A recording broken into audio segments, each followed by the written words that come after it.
quickly, but and you can ask questions at the end, that would be fine.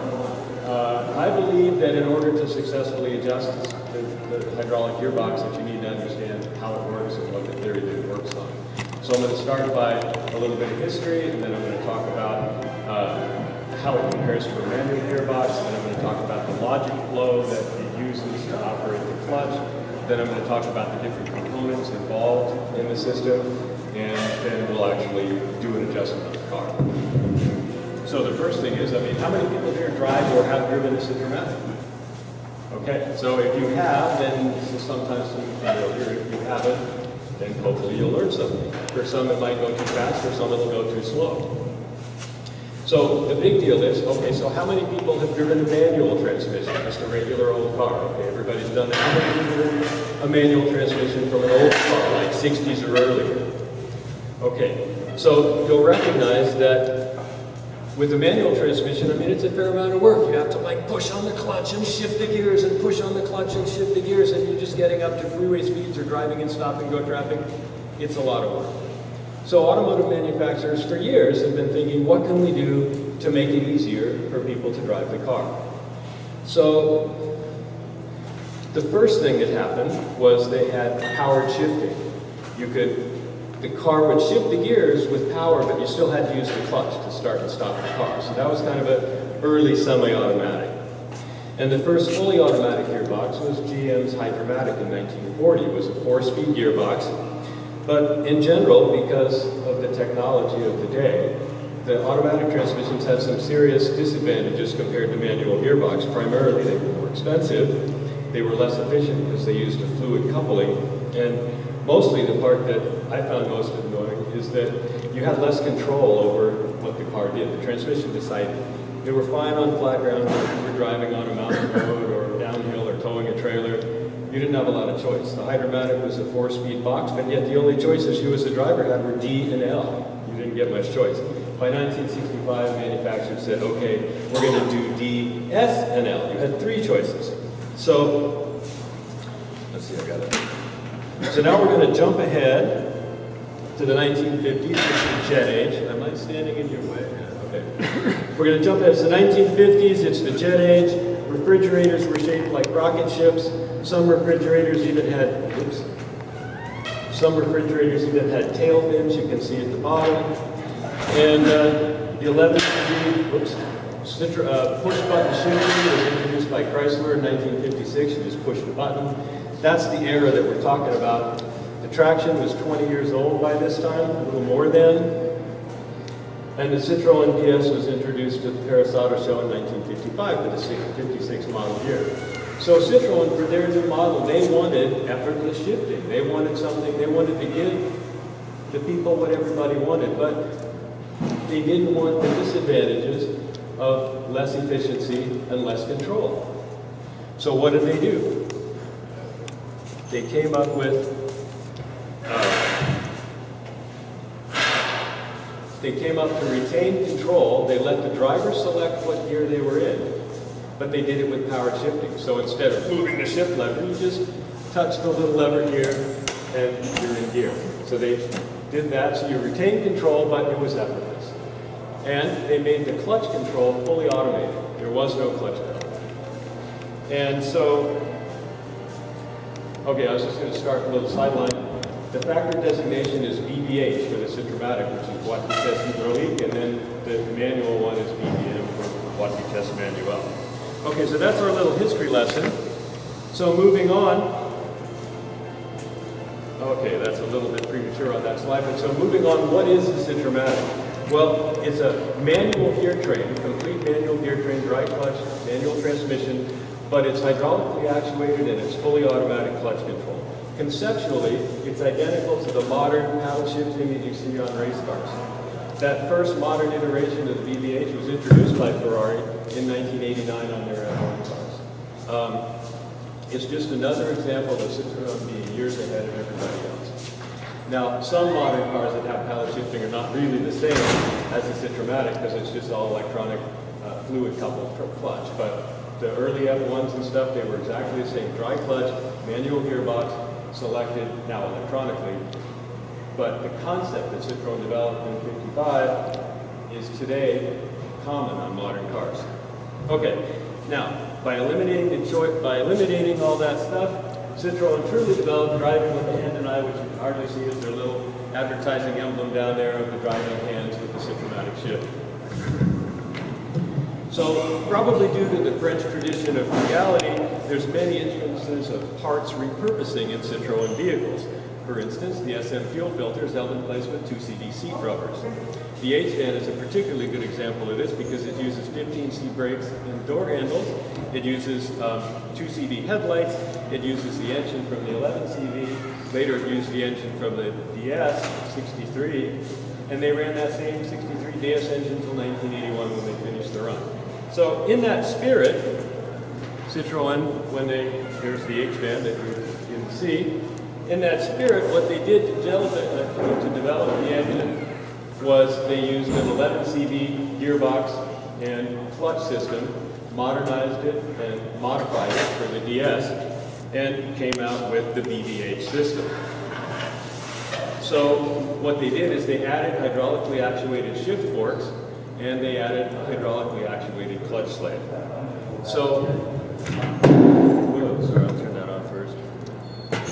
So the full complement of parts that are required to make the Citromatic operate is this device, which is the shift block, and this device, which is the centrifugal regulator, this device, which is the clutch lockout control, goes outside the gearbox, this device, which is the re-engagement control, which controls the rate of change, this device, which is the accelerated idle device, which on this one you can see is where the engagement control goes, and this device, which is the top of the gearbox cover, and this device, which is the clutch swing, which actuates the clutch fork. Now, if you have a car with a manual transmission, you don't need any of these things. So, while the Citromatic is the ultimate expression of Citroën, it is more complicated, and I can't lie to you that it's not a more complicated system. There's more things to go wrong. But it's phenomenal, and I think it's a great deal. Okay, so now, to drive the Citromatic, you need to understand how a manual gearbox works. So let's just review the steps that you go through when you, I got a better slide here. Let's just review the steps that you go through when you drive a manual transmission. You're sitting to stop, you put your foot on the brake, you put your foot on the clutch, you select the gear. Now comes the tricky part, you're getting into the gear engagement phase. You release the clutch quickly until you reach friction point. At that point, you moderate the clutch in the accelerator, you move between the throttle and the clutch, and the car smoothly leaves. Now the clutch is fully engaged. The advantage to this over an automatic is you can adjust that interplay. You can ease the clutch out and ease on the gas and take off gently. Or you can rev it up and pop the clutch and squeak the tires and take off quickly. It was difficult to do that with an automatic in 1950. They just didn't really do that as well. So now that's the next step you got to understand is now you're moving down the road, you're going to go between gears. Between gears, you put your foot on the clutch, you select the lever, you let the clutch out, you do the same thing. You bring it to friction point quickly, then you moderate the throttle and the clutch and let it out. That's manual gearbox. Now, the main difference between a fully automatic gearbox and the Citromatic, the BBH, is the throttle control. In the automatic, you just put it in gear and step on the gas and away you go. The Citromatic, when you shift gears, you have to actually continue to use the throttle as if you're driving a manual transmission because you actually are. You still have to follow that format. So just to quickly review driving the Citromatic, you would do the same thing.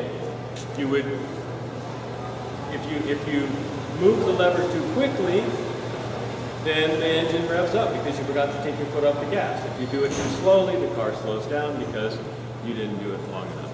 So the deal is, even if you know how to drive a manual transmission, there is a learning curve to Citromatic because when you're driving a manual transmission, the interplay is between your clutch foot and your throttle foot. You let the clutch off, you put the gas down, you move your 2 feet together, and that's how you control how the car drives.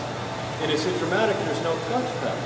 So that same interplay is between your hand moving the shift lever and your throttle foot. So it's the same exact thing, except it's a different part of your body that's doing the work. So it takes a while to get used to, oh, my clutch is not working with the throttle, my hand is.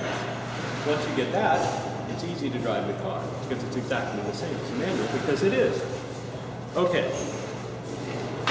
Now, we're going to talk about the logic of the system. This is where you get into how to adjust it. So, a standard computer process can be looked at like this. Any computer can be dropped into these categories. Basically, what a computer does is looks at data, it makes a choice, and it returns a result. So, in the computer parlance, it would be input, process, and output. In the automotive industry, we say sense, decide, and actuate, because automotive computers cause something to happen, they actuate something. In our case, the data input for our computer, the shift block here, is in fact a simplified logic block. We have the manual clutch release lever, that's here. A lot of people don't even know this lever exists. It sits under the dash pod. Here's the steering wheel, it's right under here. You have the manual clutch control lever. You have the gear selector lever, that's another input. You have your brake status, whether the brakes are on or off. You have the RPM of the engine, that's this device over here, the central regulator tells the logic block what the RPM of the engine is. You have the gearbox status, whether you're engaged in first or second gear or not engaged in first or second gear. You have the throttle position, which is this device here, and you have the throttle rate of change, which is also this device. So in our system, with the exception of the brake control accelerated idle device, the only results that this computer outputs are clutch on or clutch off. That's the only choices it makes. However, you can vary the rate at which that change occurs. It's not necessarily on or off, it's on or on. It's variable, but the two choices are on or off for the clutch. And because it's a hydraulic computer, the clutch slave is actuated with hydraulic pressure. The output is a hydraulic signal. When the hydraulic clutch slave is pressurized, it pushes on the clutch fork just like when you push your foot on the clutch, it's pressurizing the cylinder. So think push pressure, it's the same. When the system releases the pressure in the clutch slave, it's like taking your foot off the clutch and the clutch engages. So it's very analogous to what you would actually do when you drove the car. So the next step, whoa, went too far. Went way too far. Okay, we'll get back to where I thought I was. There. Oh. All right, we'll get back here pretty soon. There, okay. So I'm going to start by using electrical analogies to explain logic circuits. So there's two basic types of electrical circuits. You have series circuits and parallel circuits. In this circuit, you can see, oops, that's the series parallel. Oops, sorry, there we go, right? There, that's, okay. You can see in this one, if you want the light to go on, both this switch, and this switch all have to be on for the light to turn on. So what we essentially have is an AND logic gate. A is true, B is true, and C is true, then the light is on, which means the light is true. You can also have a parallel circuit, which is an OR circuit. In other words, if either switch E or switch F is on, then the light goes on. So now I have the two simple logic choices, AND and OR. Now we move to the diagram, whoops. And you can also have a combination circuit, which is a blend of series circuits and parallel circuits. You have a hybrid parallel series circuit, which is what the test is the combination circuit. Now we move to the logic diagram of how the system works. You got to understand that this is not the way the pipes in the car are routed. This is a hypothetical logic flow diagram of how the system works. So it's not how they plumbed it in the car. So, just to make sure I don't forget anything here.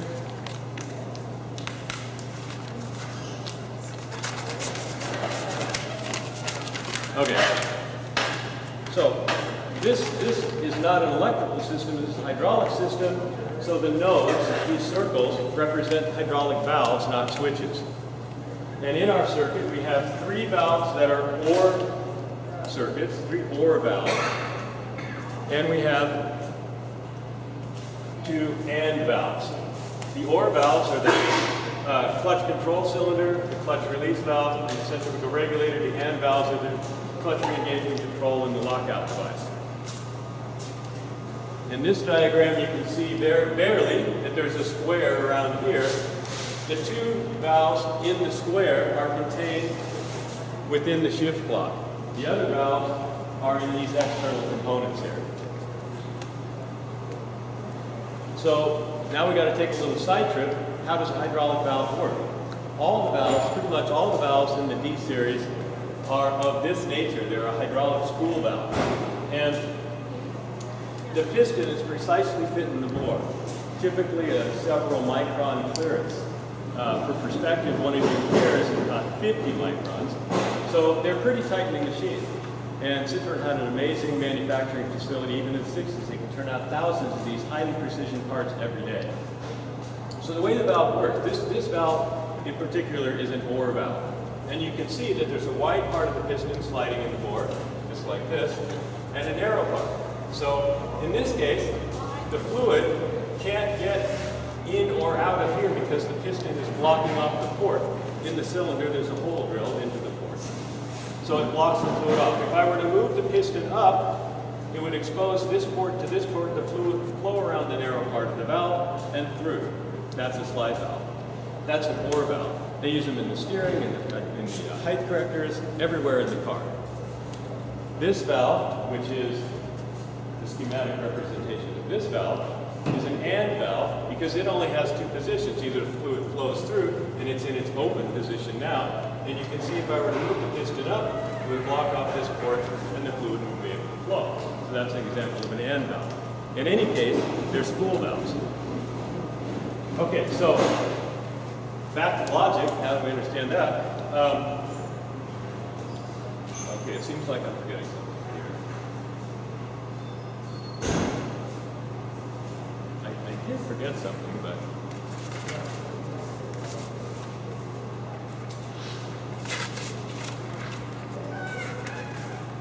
I know it did.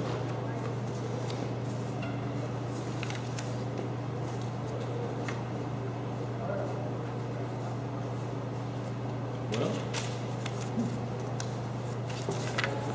I'm not sure where I put it, then I forgot. So I'll just say what it is. At any rate, the deal, I'd like to find that missing page. Hang on just a second.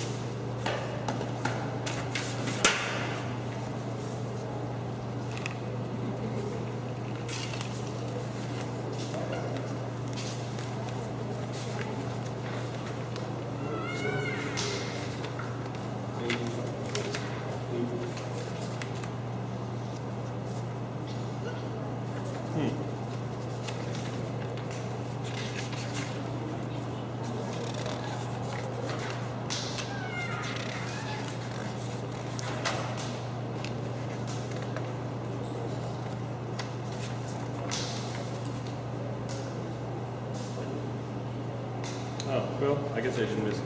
Okay, what I was going to say is, unlike an electrical circuit, hydraulic valves, an electrical switch can either be on or off, but a hydraulic valve has several options. One of the differences, the hydraulic valve is bidirectional. Fluid can flow in or out. In other words, it can flow either way through the valve, so they're bidirectional. The other difference is that, well, I don't know. I thought I wrote this down. Oh, there it is. Yeah. So there's three possible states that the hydraulic valve can exist in. It can allow pressure to flow through. In other words, pressure can come into it, pressure can go out of it, but the most important thing is that it can hold pressure. In other words, if you pressurize this device here and this valve is closed, the pressure stays in there, just like this device. I pre-charge this and nothing's happening, but yet it's holding 500 pounds. If I click the lever, it's actually going to actuate the slave because the pressure is stored in there. The valve is not letting the pressure back out again. And that's essential to understand how the hydraulic system works, is you have the three states that the pressure can go through the valve one way, through the valve the other way, or it can hold the pressure in the component that we're talking about, which in this case would be the clutch slave cylinder. Okay, so now back to the logic diagram. There's two main branches to the logic tree. The primary root control is the clutch release valve, which is this valve here. When this valve is pulled out like this, and you can push the little lever up and lock it in that release position, that turns off the hydraulic pressure to the entire system, to the shift selector fork, to the clutch slave. It just releases all the hydraulic pressure from everything, except as we talked earlier. And you use that if you want to crank start the car or service the car. It's primarily a service and position to crank start the car, because if you've got the car, well, we'll get to that a little later, but whenever the car is in neutral, the clutch is completely disengaged, absolutely. So now you want to crank start the car, but you can't because the crank won't turn it because the clutch is disengaged. There's no way for the crank to connect to the engine because the clutch is disengaged. So you push this little lever in, releases all the pressure, the clutch is engaged, now you can crank start the car. Which is important then to note where the selector lever is when you crank start the car, because if you happen to have left it in first gear and you crank the car up and you go vroom and the car takes off down the road. I've had that happen to me, unfortunately. I was under the hood. And anyway, so you want to be very careful where the selector lever is when you're operating the car, even if you're crank starting it from under the hood with the solenoid button. You want to make sure where that shift lever is before you start the car. Okay. So we've got the two main branches of the tree. So the primary one we just talked about is the clutch release valve. Now, in normal position, it's pressurized.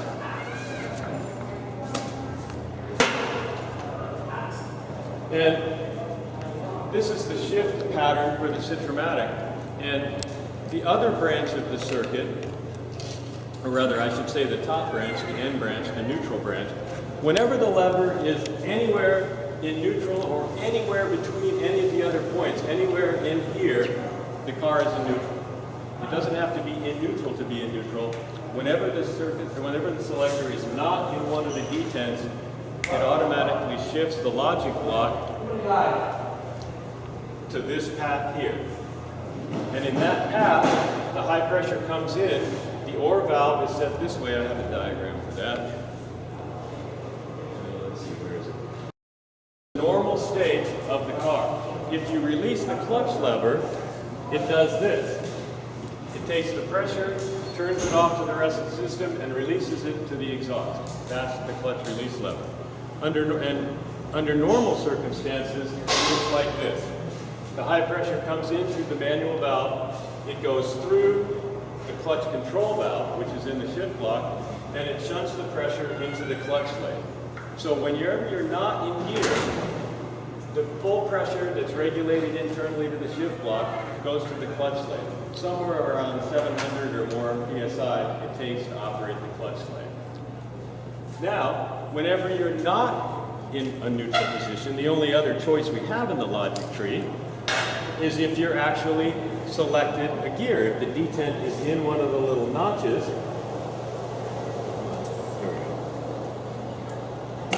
whenever you're in a gear selected position, the clutch control valve selects the other path of the logic, and now you're into the series circuit. The fluid can, this is again where it's a logic, not the actual piping. When the fluid's flowing this direction, there's no restriction. You're in gear, but you're not accelerating, you're not doing anything.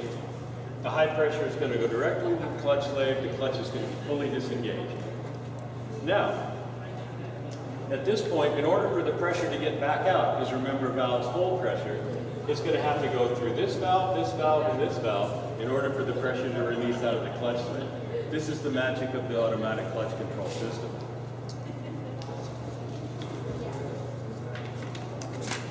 So now we're going to take another little side trip and we're going to talk about how this system relates to the manual gearbox. So we're going to pretend we're driving the manual gearbox again, but we're going to instead overlay what the automated system is doing to duplicate that. So we're sitting in our Centromatic, our BGH, and we've got our foot on the brake, and we're going to select the gear, first gear in this case, and then we're going to release our foot off the brake. Well, the first thing that happens is the accelerated idle device on the carburetor moves it from base idle up to accelerated idle. And we'll talk about more of this later, but this device, the centrifugal regulator, is this valve here. And it's RPM sensitive. So at a certain RPM that you set with that device, it releases its pressure And it turns to this. Now we've got the flow going back this way. So the first link in our chain of release has moved to exhaust, because as we take our foot off the gas, the accelerated idle boosts the idle RPM, which crosses the threshold of pressure release in the centrifugal regulator, which opens the central regulator to exhaust. So now we're 1/3 of the way towards letting the clutch off.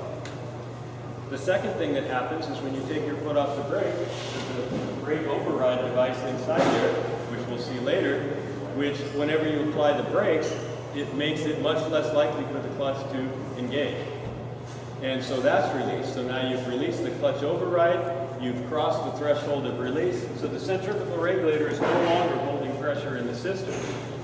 The clutch lockout device is no longer holding pressure in the system because the act of selecting the gear and having the gearbox top move with the selector fork has opened that circuit. So now the only thing left that's holding the pressure into the clutch lathe is the clutch re-engagement control. And the clutch re-engagement control is this one, and it's connected to your accelerator linkage. And one of the ways that it's designed, which we'll get to later, is when it sees that the pressure applied through it, because the pressure to get to the clutch lathe has to go through it, when it sees that applied pressure drop, it immediately drops part of its pressure. It lets part of the pressure through, which brings the clutch to friction point right away, very quickly, just like you would do with your foot.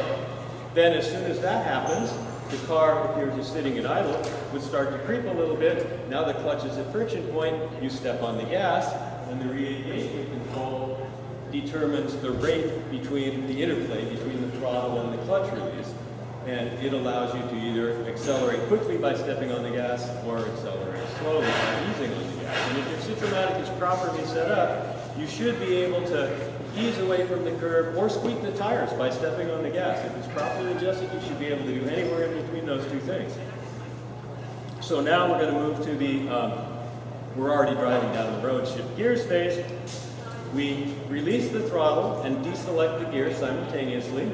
Now you're in neutral. We shift back to the N branch on the top. It fully disengages the clutch. We move the selector lever to the selected gear. But we're already above idle. We already don't have the brakes on. So the centrifugal regulator has already released its pressure.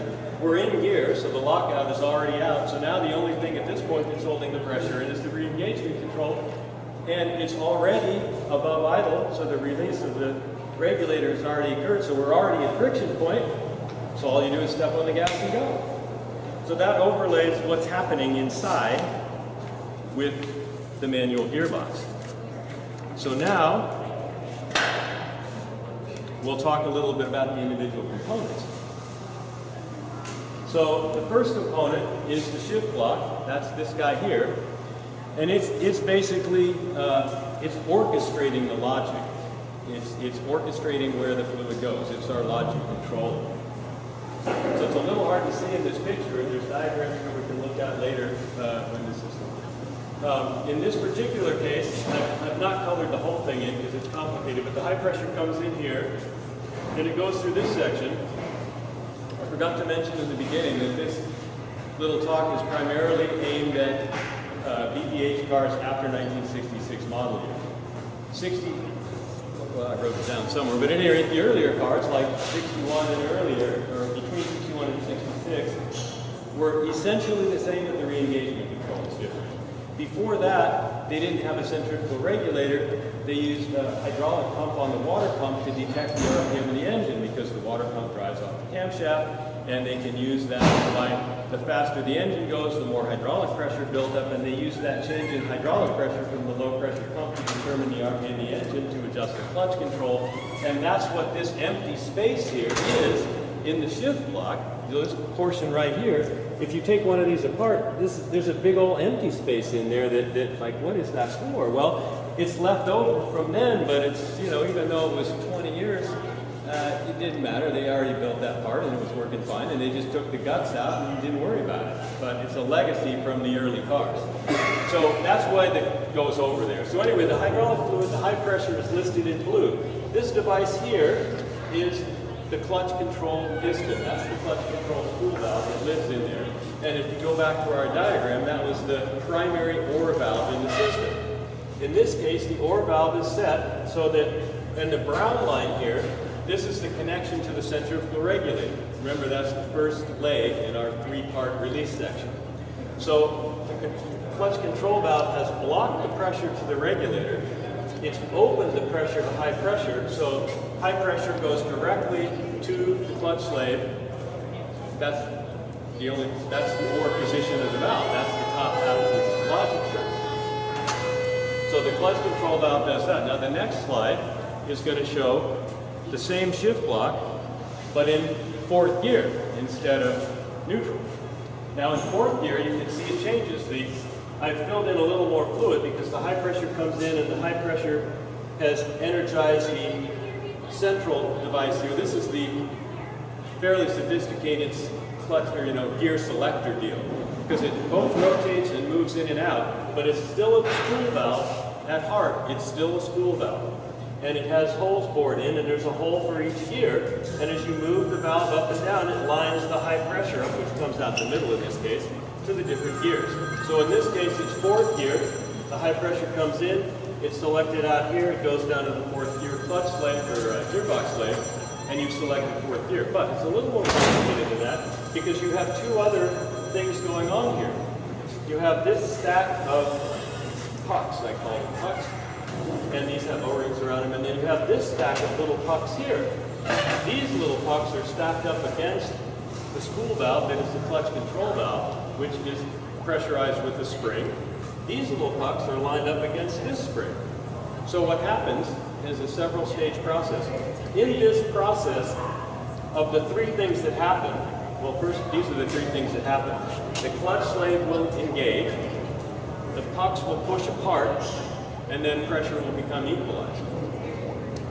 In that sequence of three things, the one that takes the least amount of pressure is energizing the slave top in the gearbox. The thing that takes the next amount of pressure is these, pushing these pucks apart against this spring. So why are these here? Well, if you move the shift lever too fast, if you move the clutch fork too fast inside the gearbox, you run the risk of grinding the gears. So they needed a way to slow it down a little bit so the engagers had a time to engage the synchros and move smoothly in. So this is the synchro mesh dash pots that release or dampen the pressure. They're shock absorbers. So the first thing that happens is the high pressure comes through when you select the gear. It starts to move the fork inside the gearbox.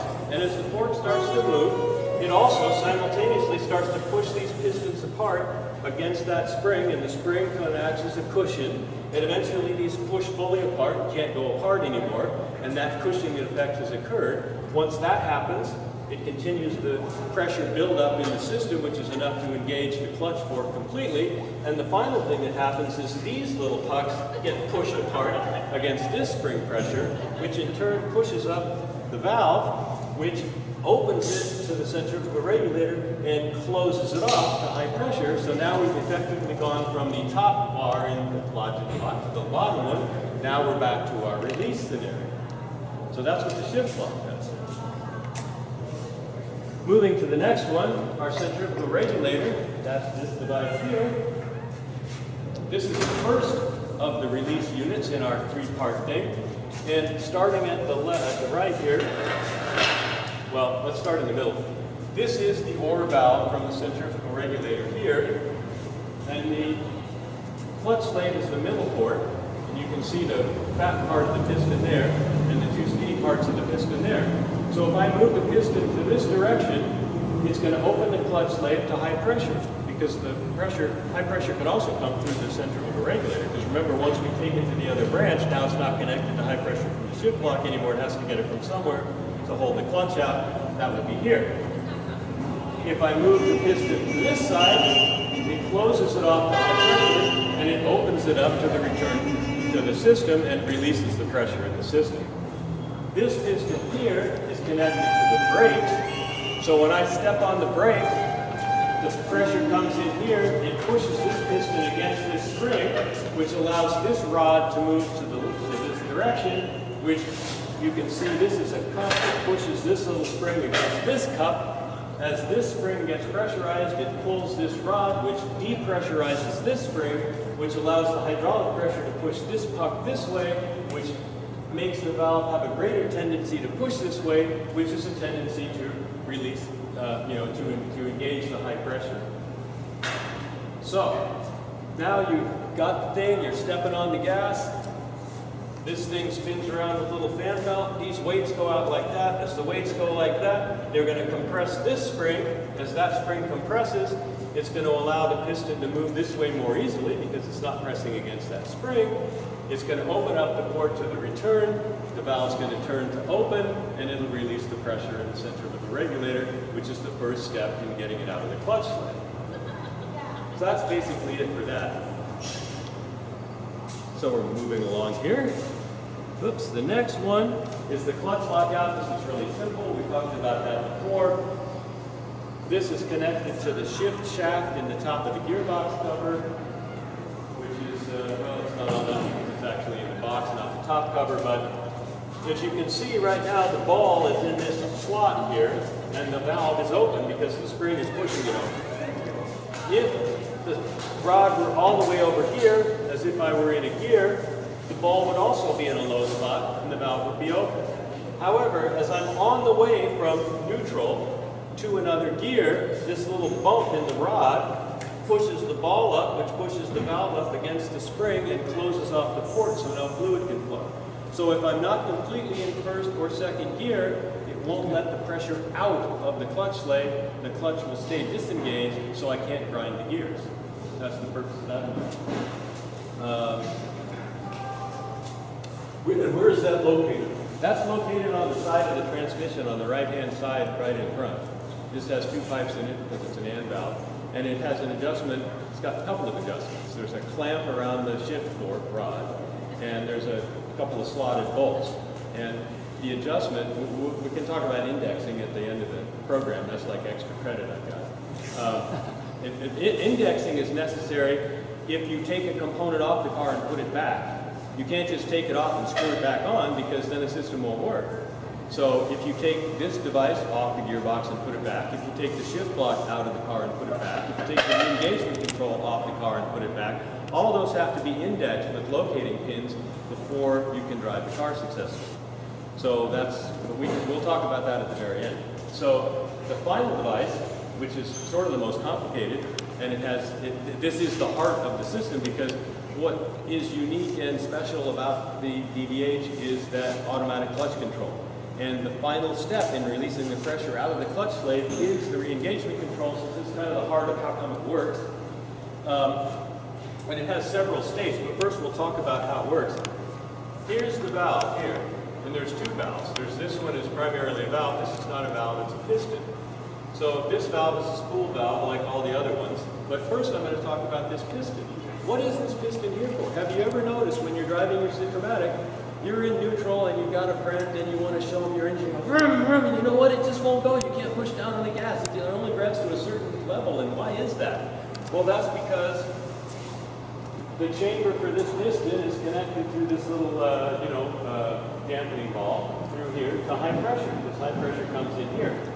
So whenever the car is in neutral, you have full pressure applied to the re-engagement control, and it pushes this piston out. This little cam-shaped thing here is connected to the accelerator pedal, and the arrow tells which way it rotates. So as you step on the gas, the little cam is going to rotate that way.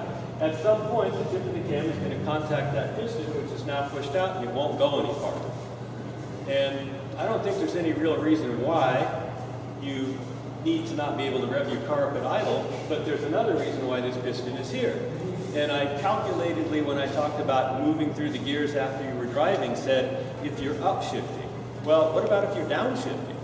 If you've downshifted in a manual transmission, you know that you put your foot in the clutch, you select the lower gear. Now, you can't just let the clutch out because the engine's going to go, boom, so if you want to drive smoothly, you have to pre-calculate that and rev the engine up a little bit before you let the clutch out. In a VVH, you don't have to take your foot off the gas when you're downshifting. You just hold your foot on the gas, pop the lever in the next lower gear. As soon as you move it out of gear, the high pressure pushes the clutch slave out and simultaneously pushes this piston out. which actually you can feel it push your foot back on the accelerator as that piston comes out. And as soon as the clutch slave starts to release, it releases this pressure and allows your foot to go farther down, the revs come up, and you have a smooth downshift without ever having to take your foot off the gas. Just hold it down, push the lever, boom, it automatically downshifts. That's the purpose of that piston. So now, moving on to how this works, it's a little hard to tell. There's a pivot point here and a pivot point here. So this device pivots like this. This device pivots like this. And you can see that this device has got two springs on it, one on each side, and they balance it. They're pulling against each other. It's like if I pulled on your arm and you pulled on my arm, neither of us are going to move. But if I accelerate the car with the throttle, it's going to move this way, which is going to relax this spring, which is going to make this spring suddenly stronger, and it's going to tend to make this go this way, which is going to allow this piston to move this way, which is going to open the clutch slave to release pressure instead of to high pressure. So it's going to tend to release the clutch. So that's the basic concept of how it works. And this little guy here is a screw, and that's how you adjust the re-engagement rate manually from outside the engine. But how does it actually work? Well, that's what these 4 states are. It can achieve 4 states when it's going through its operation. In the first state, this first picture is when you're in neutral or between gears. It's all the same thing, remember. When you're in neutral, you've got high pressure coming in here. And remember, the clutch slave is over here. The high pressure comes in here, and the force of the pressure does 2 things. It pushes this piston back against the thing, and it lets the pressure into this chamber here. You see, is part of this chamber. So it lets the pressure go into the clutch slave with no restriction. I mean, there's no restriction there. It just immediately puts high pressure in the clutch slave, slams out, boom, we're in neutral. The second phase here,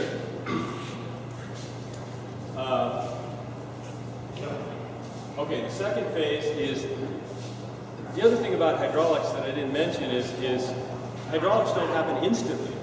In other words, it builds up pressure. It's kind of like filling up a water balloon or something. It fills up and fills up and fills up, but eventually it stops building up pressure. So if you try and pressurize something, you look at a gauge, the gauge goes up and then it stops. So initially, this is what it looks like, but the clutch slave is actuating in that phase. So the actuation of the clutch slave is using pressure, it's using volume, and so the pressure can't build up because it's still moving the clutch slave. At some point, the clutch slave stops. It can't go any farther. It reaches its stop. Now the pressure continues to build up. As the pressure builds up, it pushes, there's pressure against this piston pushing this way because the piston is free to slide. You've got pressure building up here. The pressure that builds up in the system when the clutch slave stops is pushing this piston against this lever and spring, and the increased pressure is causing this lever to move that way.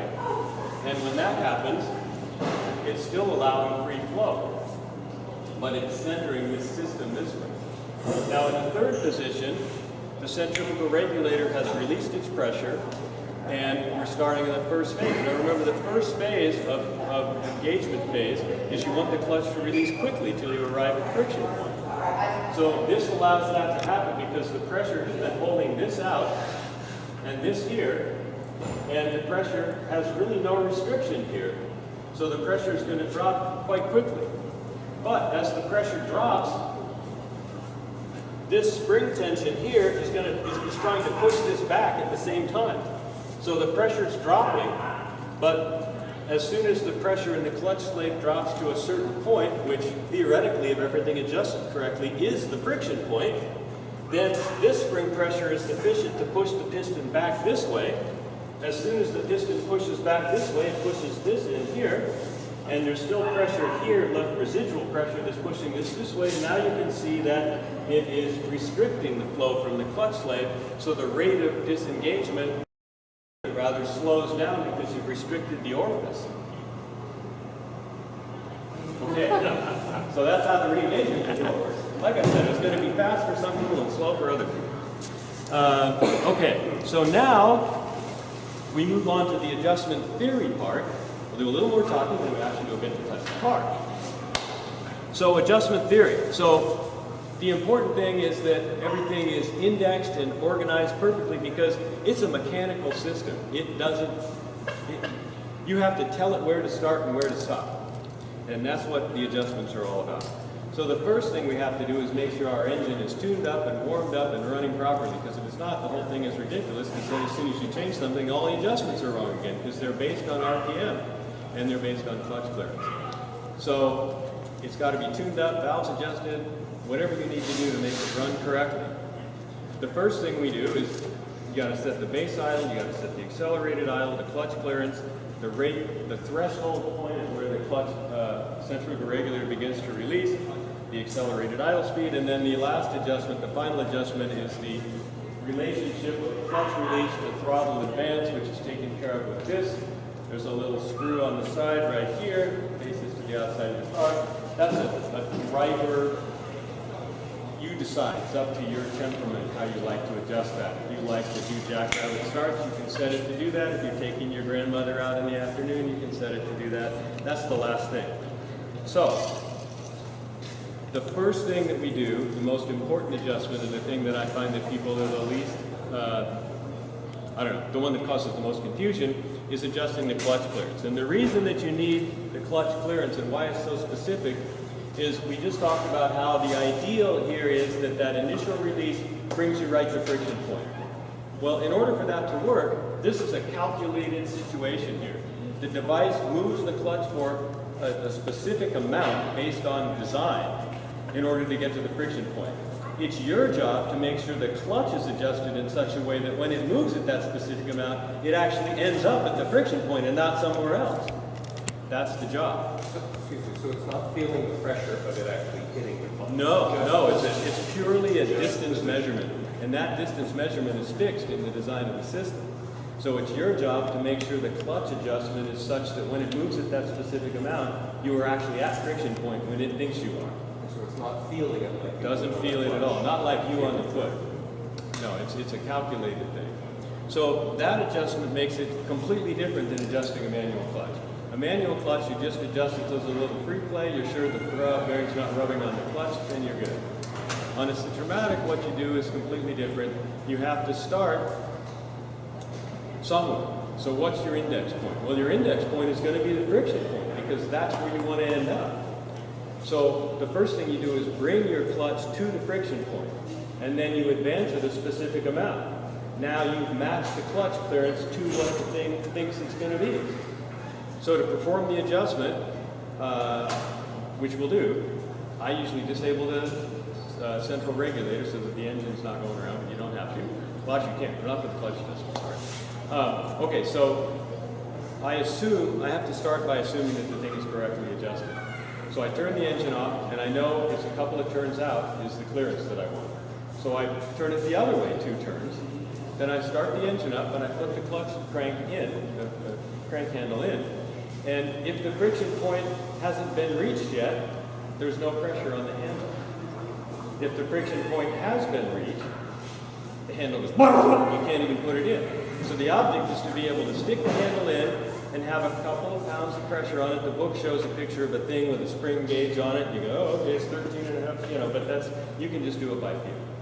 Now you know the clutch is right at the friction point. Now remember that I failed to say, the car is in neutral, so the clutch fork is fully disengaged as far as the logic system knows. It thinks the clutch is fully disengaged. You are manually bringing it from full disengagement to the friction point. Now you know where it is. Now you tighten the screw up 2 turns.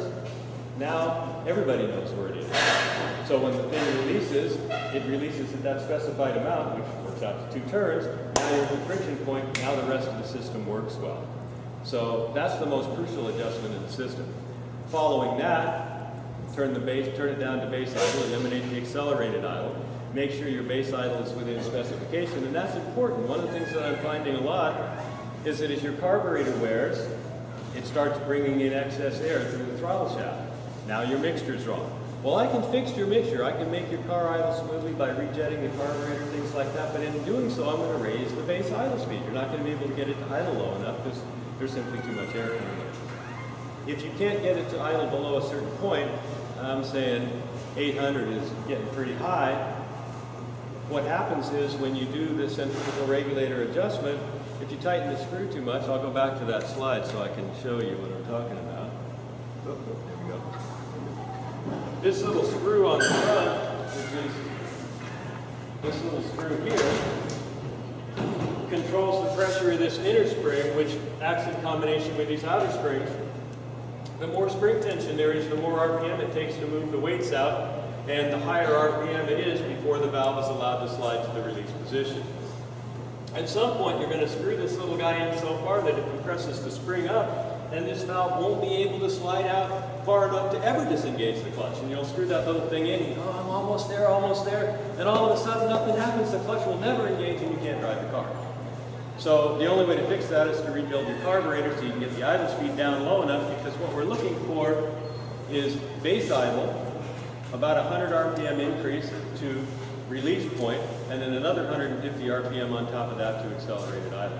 If you don't have that sufficient RPM differential between base idle and release, you run the risk of dragging your clutch when you're sitting at the stop sign. And you don't want that to happen because it's really a pain to change your clutch in the DS. So let's see, we adjust the clutch clearance, we adjust the threshold at which the centrifugal regulator releases, then we readjust the accelerated idle so it's 150 above that threshold, and then we test drive the car and see how the relationship between clutch engagement and throttle is working for you, and you can turn that up and down. So that's basically the program for adjusting it. Now, if there's any questions.